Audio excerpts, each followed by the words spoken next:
ایک یہ کویسچن اور پھر کچھ کویسچنز تھے. یہ پوچھا تھا کہ اگر کوئی مدینہ شریف حاضری کی نیت کرتا ہے لیکن ساتھ ہی اس کی نیت یہ ہے کہ میں کچھ تحفے بھی لاؤں گا تو کیا یہ خالص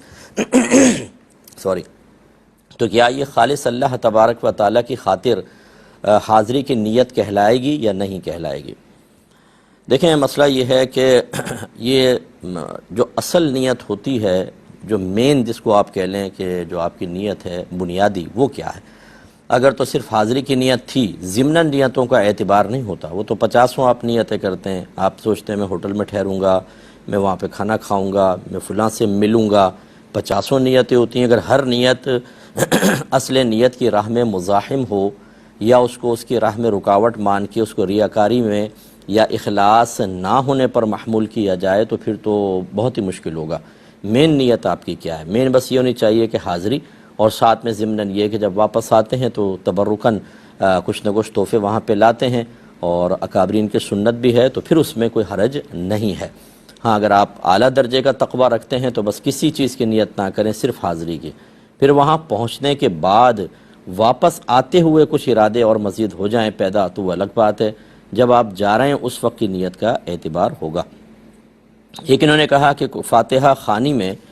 ایک شخص صرف بنیان اور تہبند پہن کر پہنچ جاتا ہے.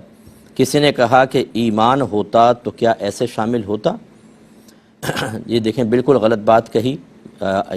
فاتحہ خوانی ہو، نعت خوانی ہو، اللہ کے ذکر کی محفل ہو، یقینی سی بات ہے کہ جیسے علماء نے فرمایا جیسے ذکر کی تعظیم، جیسے ذات کی تعظیم ہوتی ہے ویسے ہی اس کے ذکر کی تعظیم ہوتی ہے. اور تعظیم کا تقاضا یہ ہے کہ انسان پورا لباس پہن کر آئے. شادی بیاہ میں کوئی بھی بنیان یا تہبند پہن کر نہیں پہنچتا، لہٰذا اس لحاظ سے بے ادبی تو تھی، اس کا انکار نہیں ہے. لیکن یہ کہنا کہ ایمان ہوتا تو کیا ایسے شامل ہوتا، یہ بالکل غلط جملہ ہے. اس کا ایمان نہ ہونے سے کیا تعلق ہے؟ یعنی یہ ایمان اور کفر کا مسئلہ نہیں ہے. ہاں، اگر کہنے والے کا مطلب یہ ہے کہ اس کا ایمان کامل ہوتا تو ایسا نہ کرتا، پھر تو ٹھیک ہے. لیکن عمومی طور پہ جب عوام کلام کرتی ہے تو اتنی گہرائی سے وہ نہیں سوچتی کہ نفس ایمان کے بارے میں ہم کہہ رہے ہیں یا ایمان کی کاملیت کے بارے میں کہہ رہے ہیں. وہ اسی طرح جملہ کہہ دیتے ہیں. تو یہ بہرحال مناسب جملہ نہیں تھا، ایسا نہیں کرنا چاہیے. ایک انہوں نے پوچھا تھا کہ سلام جب ہم پھیرتے ہیں تو گردن پھیرنے سے پہلے ہی سلام کہہ دیا، یعنی جسے نماز کمپلیٹ ہوئی قاعدہ اخیرہ میں اس سے پہلے گردن پھیرتے سلام کا لفظ زبان سے نکل گیا تو کیا حکم شرعی کہ نماز ہو گئی؟ تو بالکل ہو جائے گی. اگر آپ سلام یوں گردن نہ بھی پھیرتے، بیٹھے بیٹھے کہتے سلام کرتے تو نماز سے باہر ہو جاتے. گردن پھیرنا جو ہے سنت مبارکہ ہے. اس میں لفظ السلام کہنا واجب ہے، وعلیکم ورحمۃ اللہ کہنا یہ سنت مبارکہ ہے. تو نماز تو ہو جائے گی لیکن ترک سنت ہوا جس سے ثواب میں تھوڑی سی کمی آ جائے گی. کسی نے کہا کہ بھئی یوٹیوب جو ہے اس میں بہت ساری چیزیں ہوتی ہیں، تو معاذ اللہ کسی نے ایسا جملہ کہا کہ بھئی یوٹیوب تو ایک نیا خدا ہے، تو سننے والے نے اسے کفریہ قرار دیا لیکن توبہ نہ کروائی، کیا حکم شرع ہوگا؟ یہ جملہ بہت ہی قبیح تھا، ایسا نہیں کرنا چاہیے تھا، اور ایسا شخص دائرہ اسلام سے خارج ہے. بالکل یہ کلمہ کفر ہے، اور جس نے کہا یہ کفریہ کلمہ ہے بالکل ٹھیک کیا، لیکن اس کو توبہ کروانا واجب نہیں ہے، اسے کہنا واجب ہے، فورس کرنا واجب ہے تھوڑا سا کہ بھئی آپ توبہ کریں. اور اگر وہ توبہ نہ کرے تو اس کا سوشل بیک آؤٹ کیا جائے. بالکل اس سے کلام نہ کریں جب تک کہ وہ اعلانیہ طور پہ، اگر اعلانیہ بہت سارے لوگ بیٹھے تھے تو کم از کم اتنے ہی لوگوں کے درمیان وہ اعلانیہ توبہ کرے گا، تب اس قابل ہوگا کہ ہم اس سے میل جول کریں، اپنی مجالس کا اس کو حصہ بنائیں. اور اگر وہ ہٹ دھرمی کرتا ہے، اسی پر قائم رہتا ہے، نہیں مانتا، اور پھر بھی ہم اس سے میل جول رکھیں گے تو یاد رکھیں ایسے سارے لوگ گناہ گار ہوں گے. آج دین کی مصیبت بڑی آسان ہو گئی ہے. اگر کوئی ہمارے والد والدہ کو گالی دے دے بھری مجلس میں، پوری زندگی اس کا چہرہ نہیں دیکھیں گے.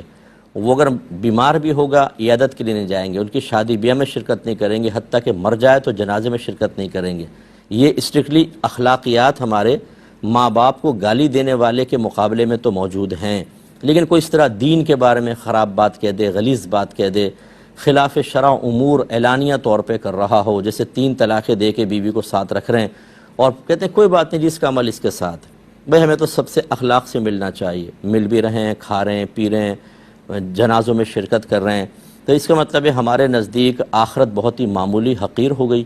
دین کی باتیں ہم نے بالکل نظر انداز کر دیں، دنیا ہمارے لیے سب کچھ ہے، اور یہ انتہائی خطرناک چیز ہے۔ جب گھر کے بڑے اس روش کو اختیار کریں گے تو یہ وائرس لازم بات ہے کہ اگلی نسلوں میں بھی منتقل ہوگا۔ ہمارا مذہب یہ نہیں کہتا، اب دیکھیں کتنی پیاری تعلیم مذہب کی، یہ تو نہیں کہا کہ اس کو مار دو، اس کے ٹانگیں توڑ دو، یہ کام ریاست کا ہے کہ وہ سزا جاری کرے گی۔ ہم کم از کم اتنا تو کر سکتے ہیں نا کہ اس سے بات چیت چھوڑ دیں، اس کے ساتھ کھانا پینا چھوڑ دیں، شادی بیاہ میں بلانا چھوڑ دیں، اس کی خوشی غمی میں شرکت چھوڑ دیں۔ اسی طریقے سے اگر وہ مدد مانگے اس کی مدد نہ کریں کہ نہیں جب تک آپ توبہ نہیں کریں گے ہم ایسا نہیں، ہم آپ کے ساتھ رویہ مناسب نہیں رکھیں گے، تو یہ ہمارا ایک اس کے ساتھ قائم کردہ شرعی لیکن بظاہر منفی رویہ اسے انشاءاللہ توبہ کی طرف لے کر آئے گا۔ تو ہم جب توبہ کا اہتمام نہیں کرتے وہ گناہوں پہ دلیر رہے گا، اس کا اچھی طرح خیال رکھیں۔ کسی نے کہا کہ کیا یقین غالب گمان سے زائل ہو سکتا ہے؟ اس کو سمجھ لیجئے کہ دیکھیں یقین غالب جو ہے وہ گمان سے یقین غالب گمان سے زائل ہو سکتا ہے کہ نہیں۔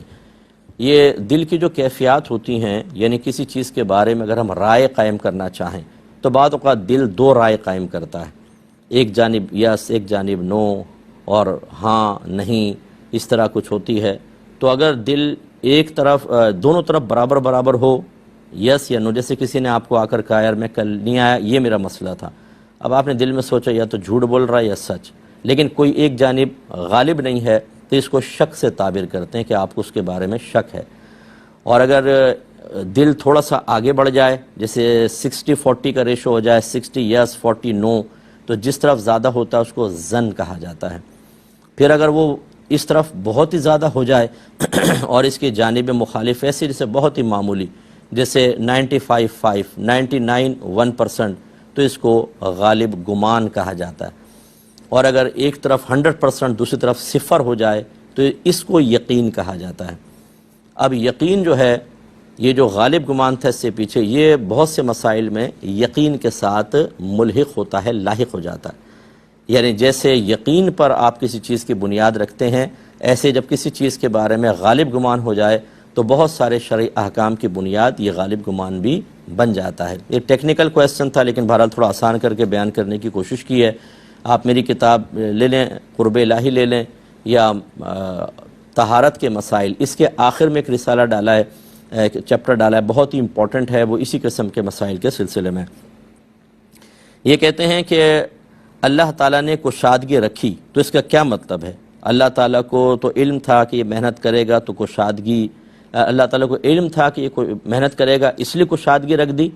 ورنہ برعکس ہوتا۔ یعنی مطلب کہنے کا یہ ہے کہ ازل سے اللہ تبارک و تعالیٰ نے لوگوں کے لیے فیصلے فرمائے، تو اگر اللہ تعالیٰ نے کسی کے لیے کشادگی رکھی ہے تو کیا اللہ تعالیٰ کے یہ بھی اللہ تعالیٰ جانتا تھا کہ یہ چونکہ محنت کرے گا اس لیے کشادگی رکھ دی؟ تو ایسا نہیں ہوتا۔ اللہ تعالیٰ کے فیصلوں میں کوئی چیز اس کو فیصلوں کی طرف مائل نہیں کرتی ہے، تو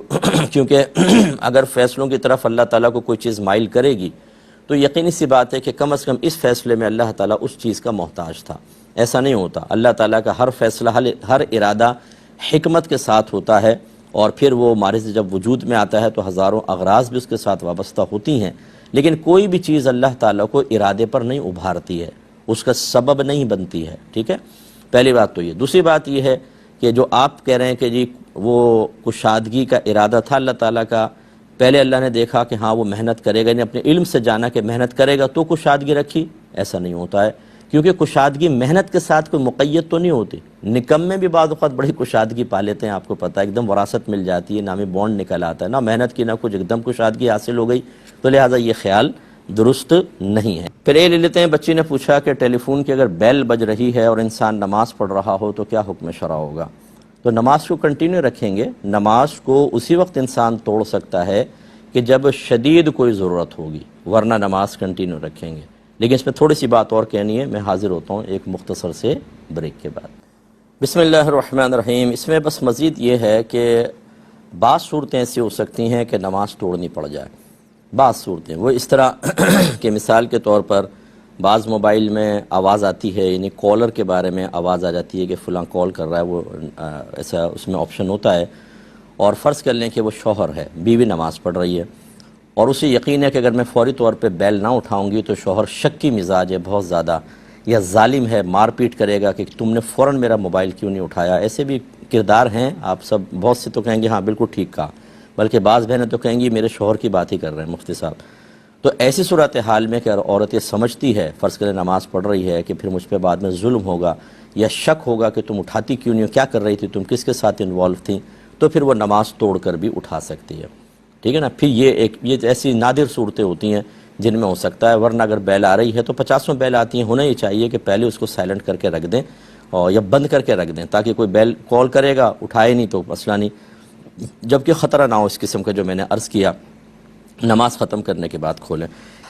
ایک یہ بہن نے پوچھا تھا، بچی نے پوچھا کہ سونے کا سیٹ والدہ نے نابالغہ بچی کے لیے لے کے رکھا تھا، پھر اب بچی وہ بالغ ہو گئی لیکن والدہ نے سیٹ اس کے حوالے نہیں کیا ہے، اس لڑکی کو زکوٰۃ دے سکتے ہیں کہ نہیں دے سکتے؟ دیکھیں، پہلے تو ایک شرعی مسئلہ یاد رکھیے کہ جیسے ہی والدہ یا والد نابالغہ بچی کے لیے کچھ خریدتے ہیں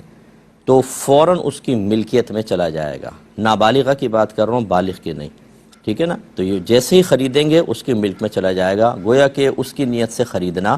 یہ ہی نابالغہ کے قبضے کے قائم مقام ہوتا ہے، وہ مالکہ ہو جائے گی، لہٰذا اس کے بعد آپ نے اس کو بیچ سکتے ہیں، نہ خود یوز کر سکتے ہیں کہ وہ نابالغہ کا مال ہے، پہلی بات یہ۔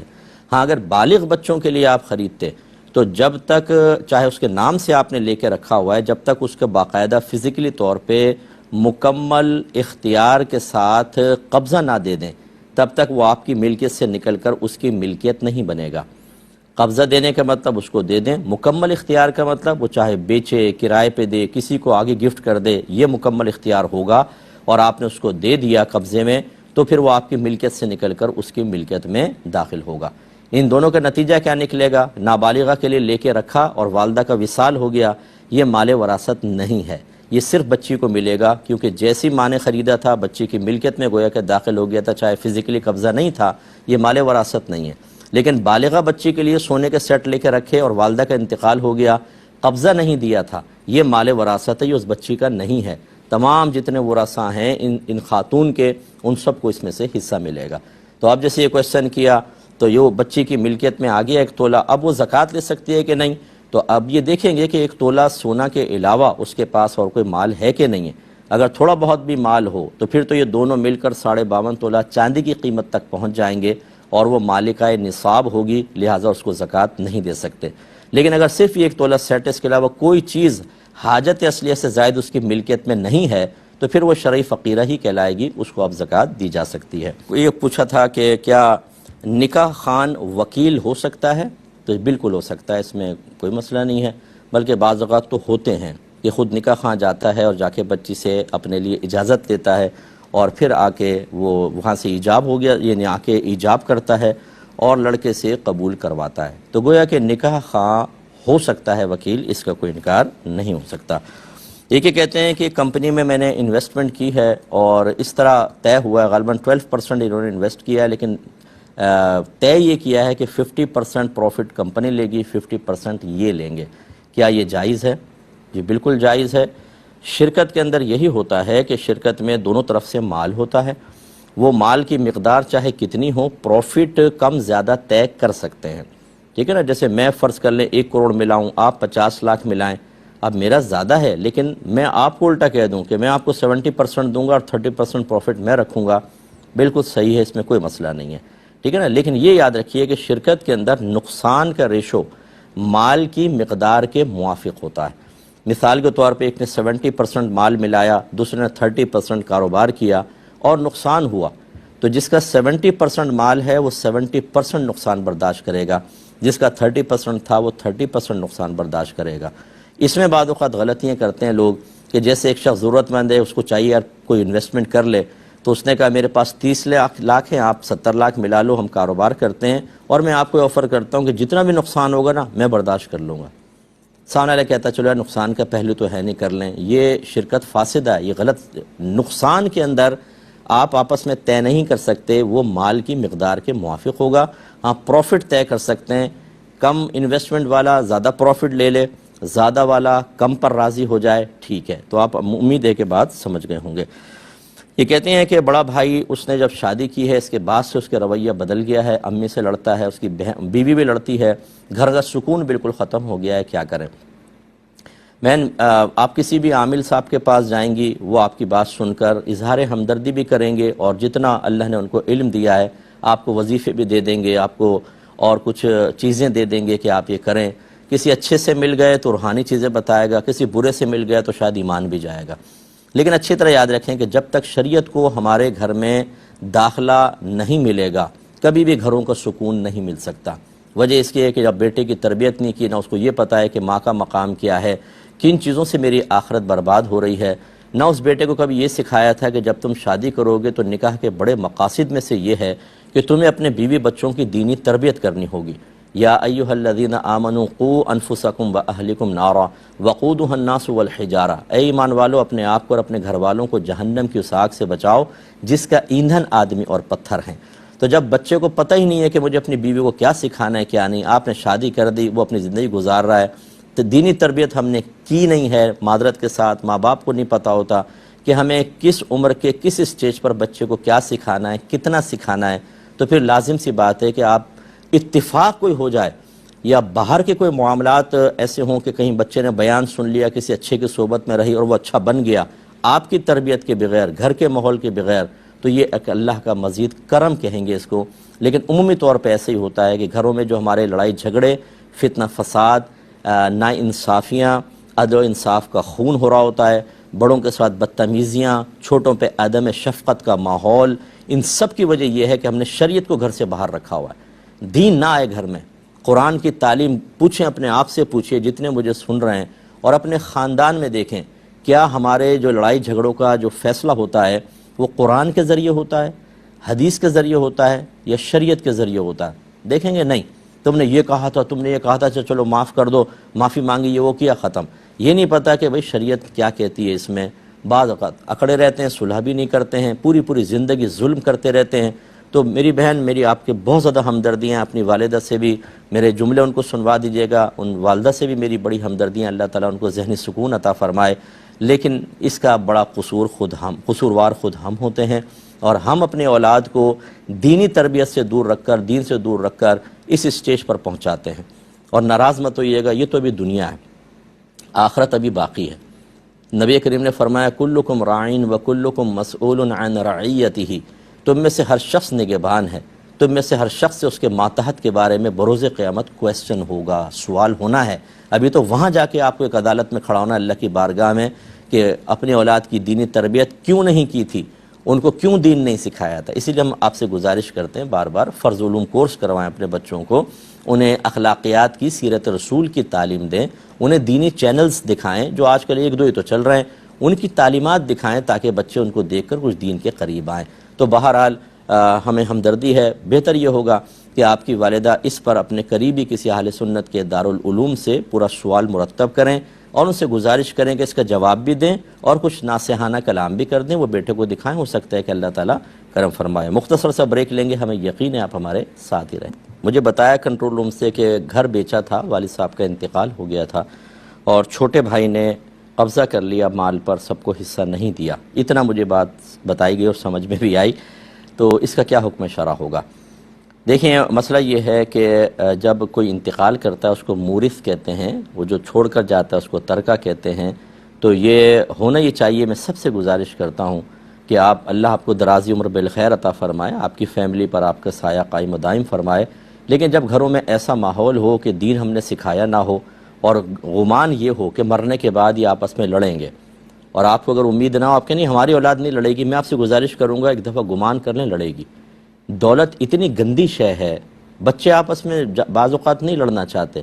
جیسے بیٹا ہے تو اس کی بیوی اس کو فورس کرے گی کہ یہ کرو اور وہ کرو، پھر دوسرے کی بیوی، تیسرے کی بیوی، آؤٹ سائڈرز جو ہیں وہ سب، پھر جو ہم نے انتشار دیکھا ہے، بعض کہتے ہیں نا یہ 2 شادیاں کریں، 3 شادیاں کریں، ان کو ذرا ان کے حشر کیا ہوتے ہیں آپ دیکھیں تو صحیح، کہ جب وہ فوت ہوتے ہیں ان کی پراپرٹی پہ ایک بیوی دوسری بیوی لڑ رہی ہوتی ہے، اولادیں لڑ رہی ہوتی ہیں، اور غریبان پکڑا ہوتا ہے۔ تو یا تو اچھا ماحول بنائیں، سب کو اللہ کی رضا پہ راضی رکھیں، اور یا پھر یہ کریں جو میں کہنا چاہتا ہوں کہ آپ اس پر ایک فتویٰ لے لیں مثلاً آپ فوت ہو گئے سمجھ لیں، تو یہ آپ یوں لکھیں کہ زید فوت ہو گیا اور اس کے یہ وارث ہیں، زید کے والدین ہیں، زید کے بھائی بہن ہیں، اس کی ایک بیوی ہے، 4 بیٹے ہیں، 3 بیٹیاں ہیں، بس یہ کم از کم ان کے لکھ کر اب زید کا ترکہ تقسیم کرنا کس کو کتنا ملے گا یہ آپ کر کے رکھ لیں، فتویٰ لے کے رکھ لیں اپنے پاس۔ اب آپ کا اچانک انتقال ہوتا بھی ہے، گھر والوں کو پہلے بتا دیں کہ اس کے مطابق تقسیم ہوگی، پھر آپ کو ہو جائے۔ اچھا فرض کر لیں کہ آپ فوت نہیں ہوئے، آپ کے سامنے کوئی اولاد فوت ہو گئی،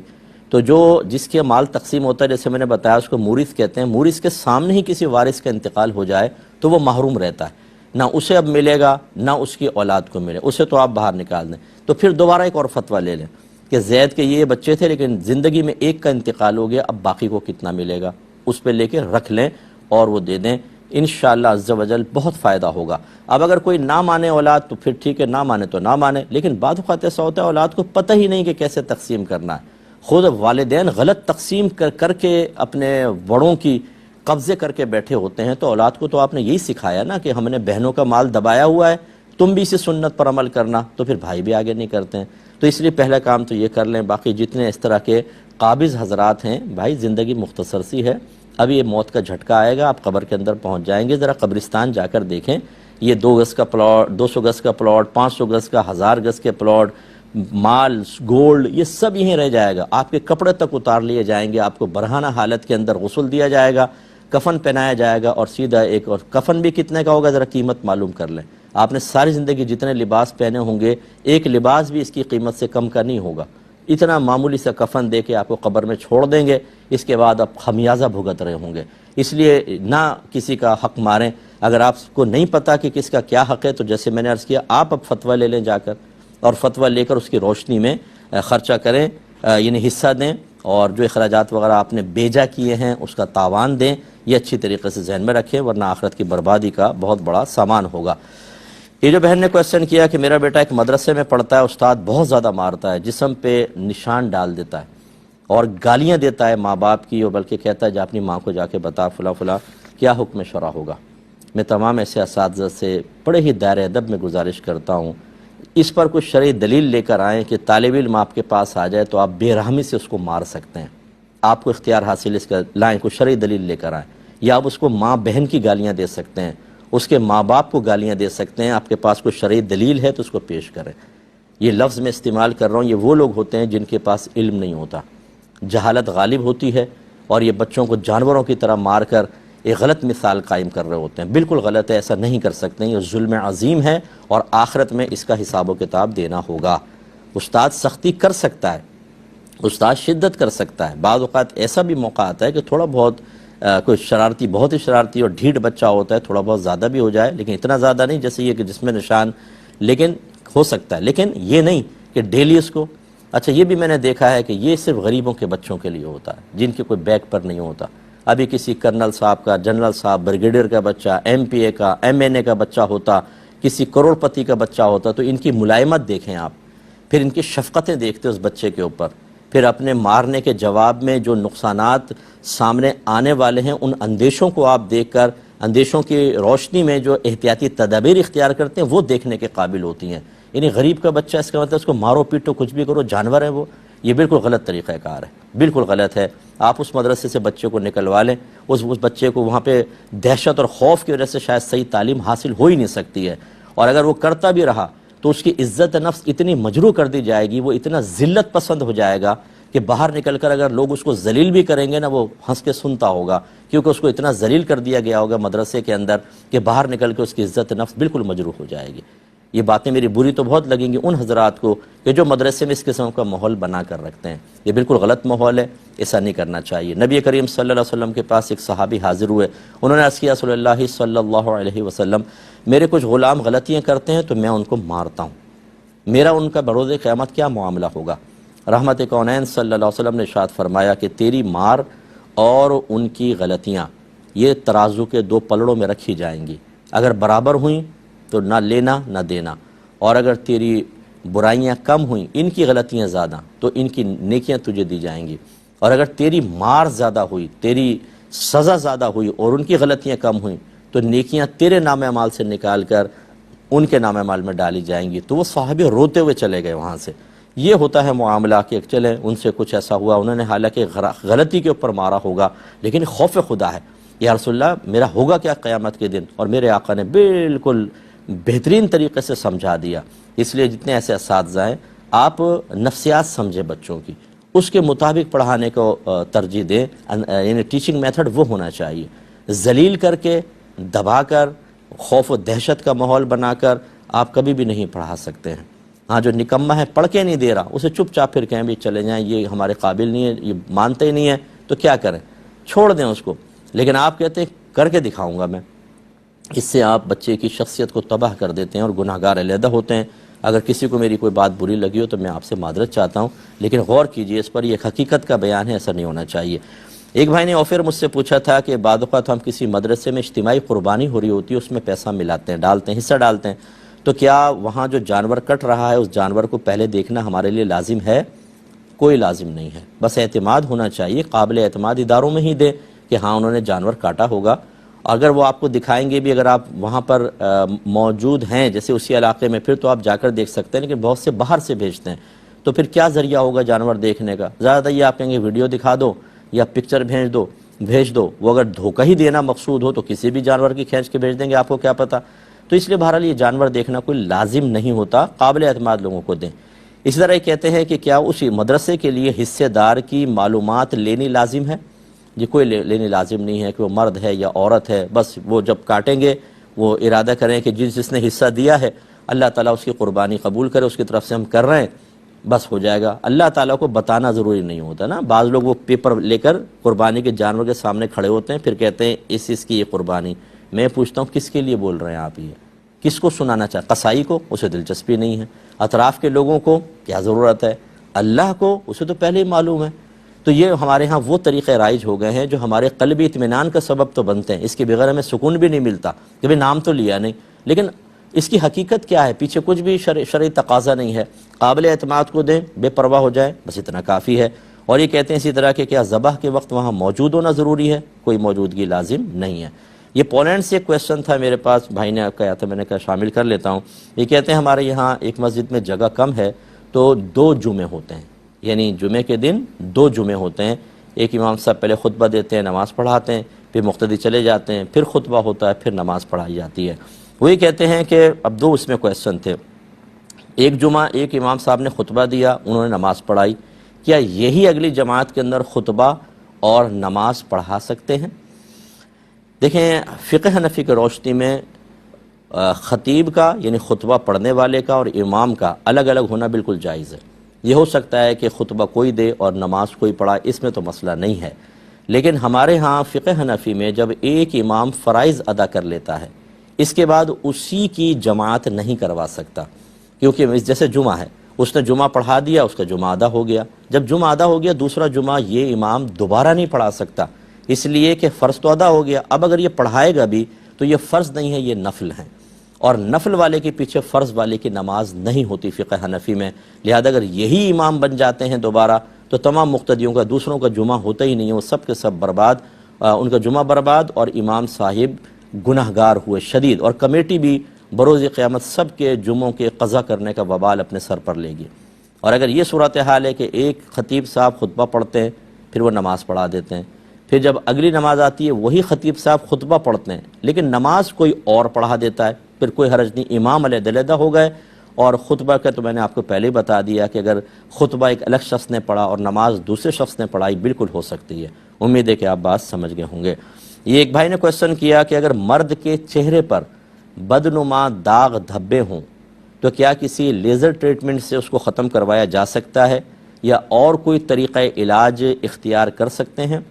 جی بالکل کر سکتے ہیں، اس میں مرد و عورت کی کوئی تخصیص نہیں ہے۔ اگر کوئی ایسی بدنمائی موجود ہے جس کو خوشنمائی کی طرف مائل کرنا